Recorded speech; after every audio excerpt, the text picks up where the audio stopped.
নির্বাচনী প্রচারণায় মুখরিত দেশের গুরুত্বপূর্ণ জেলা ব্রাহ্মণবাড়িয়া। কিছুক্ষণ আগে ভোটের প্রচারণার চিত্র জানিয়েছেন সহকর্মী আবুল হাসনাত মোহাম্মদ রাফি।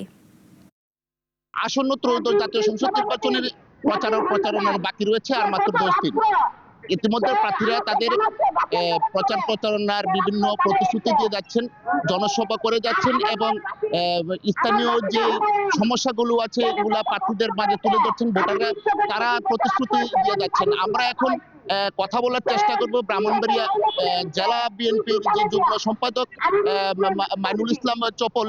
উনিও দীর্ঘদিন যাবত ব্রাহ্মণবাড়িয়ার যে বিএনপির যে প্রার্থী রয়েছেন ওনার সাথে প্রচার প্রচারণা চালিয়েছেন। আমরা ওনার কাছ থেকে আজকে জানতে চাবো যে আপনারা জনসভাগুলোতে কি প্রতিশ্রুতি দিয়ে যাচ্ছেন এবং আপনাদের সামনের পরিকল্পনাগুলি কি?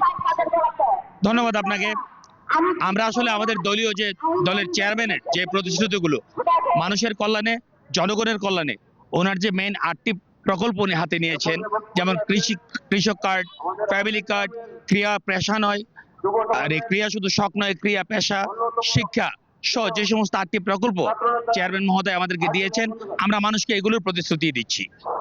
আমরা মূলত বিশ্বাস করি চেয়ারম্যান মহোদয় যে 8টি প্রকল্পকে ফোকাস করে এই নির্বাচনে বড় মানুষের ভোটের জন্য প্রার্থনা করছেন। আমরা মনে করি মানুষ এগুলোকে খুব সানন্দে গ্রহণ করছে এবং আমরা বিশ্বাস রাখি ইনশাআল্লাহ মানুষ ধানের শীষের পক্ষে তাদের চূড়ান্ত রায় দিবে।